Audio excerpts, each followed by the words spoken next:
t-shirt. We want the keyring God's way. Please don't. That's the thing you must remember. In August or December, don't be a gift shop spender. Don't buy the t-shirts. Hi there, back again here. I've not seen you in a little while. I hope that everyone's doing well and enjoying lockdown in England, running the Euros.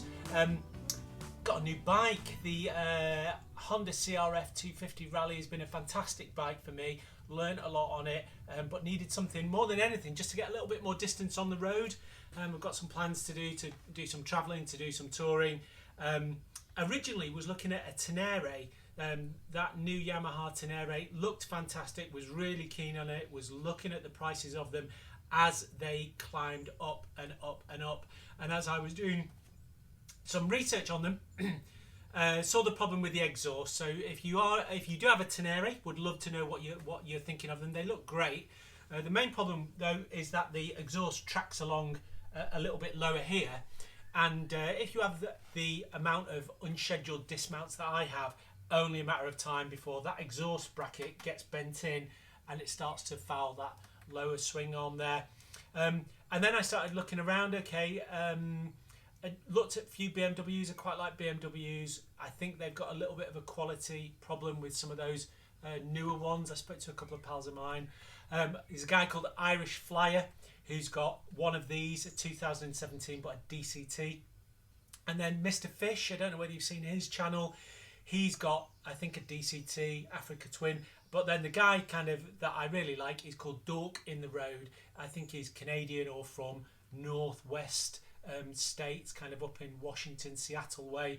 And he had a CRF1000 and then traded that in for an Africa Twin. I can't remember whether it's a manual or a DCT. So there's two options. There's the manual one. I got the manual one. The DCT one looks fantastic. You know, that dual clutch thing where it engages both the upper gear and the lower gear, so you get a super fast, snappy gear change. Looked absolutely great. It just so happened I found this one pretty close. Really nice guy. I sold the old BMW. Yeah, I know. I sold the BMW G650, which was a good bike for me, but it was time to move on. Really pleased with this. Anyway, in this video, I'm talking about how I selected and fitted some crash bars. If you've seen any of my other videos, you know it's only a matter of time before I come off. And I not only needed the crash bars to protect the bike, but also I like the look of them. I like, that when you can put the bags on and like the look at them. So I looked at the Outback ones, the Heed ones, and these are rugged road ones. Now, why didn't I go for the other ones? I fitted Heed ones onto my BMW G650, really loved them. They're really heavy, they're made in Poland, you can get the bags to fit them. Supply chain problems because of the gift that keeps on giving, that is Brexit, means that difficult to get hold of, and then you're into the lottery thing if they turn up and you have to pay 70 quid to process them coming in, and that pisses me off. That pisses me off. Not that you have to pay the import tax and stuff like that. It's the Brexit thing. Not going to get into it. Okay. The Outback stuff. I've got Outback Motortech. I think they're Outback Motortech. They're panniers on the CRF that fitted perfectly. Absolutely perfectly. But I think they come from quite a long way away. I think they come from possibly the States, could be Australia. And again, I don't trust the supply chain problems, and I think I had a look at a couple of them and they seem pretty expensive. Rugged Roads is down in Lymington in the New Forest, can only be 15 miles away from here. I went onto one of the Africa Twin forums and asked the question. People came back, Rugged Roads, blah blah blah, a few other options. I phoned up Rugged Roads. Customer service was fantastic. Spoke to a really nice lady. She said she'd send them to me for free. I was going to go down and pick them up. Anyway, blah blah blah. Started fitting them through the week, fitted them wrong. Okay, so I got the lowers and the uppers. I started with the uppers. Don't make that mistake. Okay, if you're going to fit them, you've got to do them all at once. And what you do is you start off by taking the exhaust off, the bash plate off, and then you do the lowers, and then kind of at the same time you do the uppers. I'm not going to take you through the way that I did it. Instead, I'll just kind of summarize it in a minute. easy enough to do. Look, if I can do it, pretty much anyone can do it. The instructions that Rugged Roads give are pretty good. Few tweaks would make them better. Biggest hint that I can give you from Don't Buy the T-shirt is buy the exhaust gaskets as well, because you're taking the exhaust off. The exhaust crushable copper gaskets, they cost about a tenner. Buy them when you're doing these, okay? And then you nip it all back up again. They're okay, okay? They're okay. The low ones I'm really pleased with. The upper ones are okay. I think there's probably some fitting not fitting options. I don't know how I'd say it. I think I could probably tweak the fitting a little bit better, but also I think there's probably a little bit of a twist in the ones that I've got up on the head clamp there. That's the only thing that I can think of, is why mine aren't sitting straight. But with that, let me show you around what I've done. You'll see more videos from me falling off my Africa Twin or going nice places with it. Super pleased with it, absolutely super pleased with it. Really nice guy that I got it from down in the South Downs. With that, I hope you're well. Hope that you're enjoying getting out as lockdown's finished, and I really hope that you're safe. And talk to you in a minute. Yeah, so when you're fitting these crash bars, the first thing that you do is you take the belly pan off, which is dead easy. Okay, it's just got two Allen-headed screws under there, and that just pulls off and drops out. It's only thin, it's only aluminium. And you also take the exhaust off, which is a bit of a fag, but you probably need somebody else to help you with that. Thing to do is, if you are doing the low ones, is buy a set of the exhaust gaskets. They cost about a tenner, so when you order them, Rugged Roads will send them through as well, and then you're good. So you drop the belly pan off, take the exhaust off. You're changing a bracket at the back there. That bracket there comes out, and then at the front it's a little bit more of a complex operation. Just let me spin this round so that we've got a little bit more light in there. At the bottom of that brace, at the bottom of that chassis spar, at the bottom of that chassis spar there. Can we get this a little bit more light? There you go, that's it. What you end up doing is that bracket there is a new bracket. It replaces the old one. When you undo the old bracket, which is curved, let's find the old bracket. You're replacing that, which is in there, with that, which is the new piece. Two spacers drop out. One's about 5-6 millimeters, one's about 10-11 millimeters, and the instructions are a little bit ambiguous about it. You actually don't need the larger of them. Well, I really hope that you don't need the larger of them, because their replacement bracket is flatter and thicker. So then you apply all this. The lower frames are really nice. Really like the lower frames. And then the second thing that you're doing is, if you're doing the upper ones, you're applying this, I don't know what you call it, like a frame extension, something like that comes in there, and then the upper frames kind of bolt onto that. So that's the story on the left-hand side as you're sitting on the bike. So over on the right-hand side of the bike, when you're fitting these, it's if anything, it's a little bit easier. You're taking the exhaust off, which means undoing the head and nuts on the exhausts up here.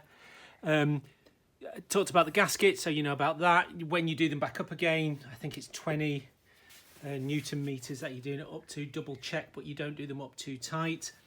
The exhaust has got a bolt underneath there, and Allen key thing up there. That all comes off. Okay, two of you realistically need to be doing that. I don't think there's a. Oh yeah, there is. There's a replacement bracket that goes in there.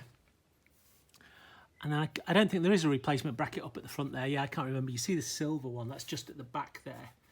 The silver bracket just at the back behind the frames. That stays. You offer the right-hand side ones up, you're all good there. And then for the front ones, the front one, like on the other side, it gets this little extension spar that comes out from behind those. The way that I did it was I took the exhaust off, took the belly pan off, did the lower ones, put the exhaust back on, and then fitted up the upper crash bars. So then for the upper crash bars, you put the lower ones in, and you put the two little spars on either side. You offer up the upper crash bars. I've got this Lomo bag on it now, so it's hiding it a little bit. And what you're doing is you're loosely screwing these in, very loosely, putting this one in on one side and this one in the other side. Whatever you do, don't spend 20 minutes trying to put it up the wrong way round and getting all frustrated because you've actually got this the wrong way round. That'd be a dick thing to do, wouldn't it? Don't do that. Okay, so you've got it on the right way, and then you're bringing it up here. And one of the things that you've already mounted up here, I'm gonna get this. Let's see if we can get the right effect up here. One of the things that you've done already is mount this. This requires it gets screwed in here, and it gets screwed into the header in a bolt on the other side. Let's go and take a look at that on the other side. So you see a few different designs of these crash bars, okay, and this is kind of one of the differential things. This little bar goes in first, and it's a mounting bar, and it's a solid piece that gets attached to this head up here.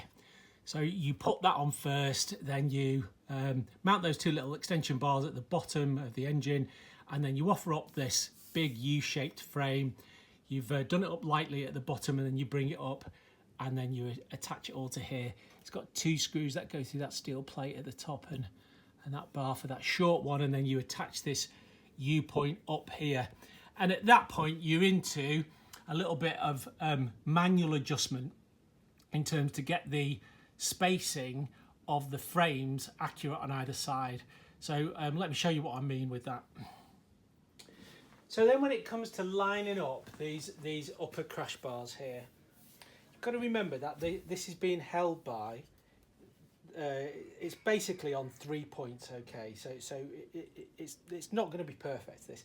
So you've got those two little spars there, and it's attached to the bottom, and then it's held by that head frame clamp thing under here, this little kind of retainer under there. And you're starting it off with it all loose. Let me show you, right? On this side, this is, I don't know, 15 mils. Doesn't fit on that side. Fits on that side. So I'm about 5 mils out on either side.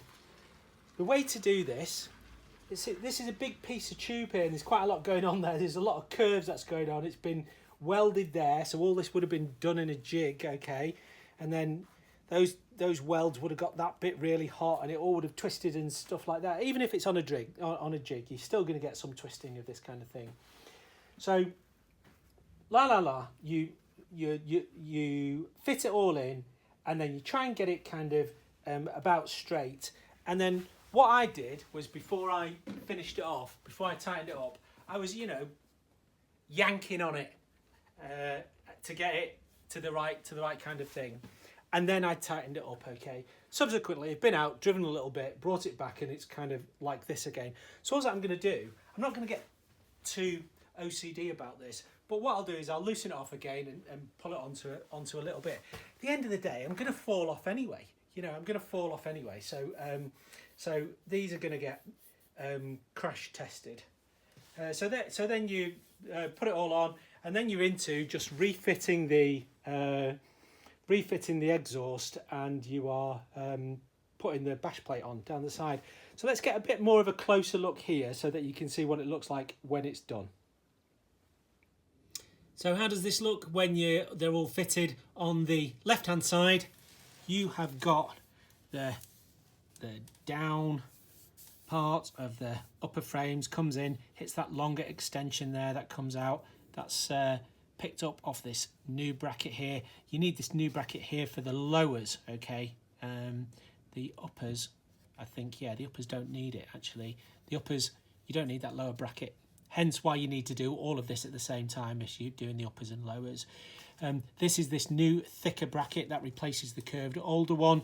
There was a 10mm spacer behind that you don't need. I hope to God that you don't need it. Rugged Roads, if you're watching, you better tell me, because otherwise you'll have a complaint coming in. These are the studs for the exhaust. Again, it'd be nice to know that you needed replacement exhaust gaskets. So on the right hand side, there's a bracket there. That's the original bracket. Look at that in there. It's one of the little spacers. and in the instructions it only talks about 1 spacer, and it says do not lose the spacer. There's actually 2 spacers, and it doesn't say anything at all about what to do with those spacers. So I hope to God that you don't need the other spacer, and that bracket there on the other side, see that? Hopefully you don't need it. Who knows? Okay, mystery. And then on this side you've got all these black tubes, but basically what you need to know is that one, that's the extension, and that connects to the upper, and then these 2 are the lower ones that come in there. Right hand side actually is easiest to do. The upper instructions are fine, they're pretty easy to follow, no problems there. It's with the lower ones it gets difficult.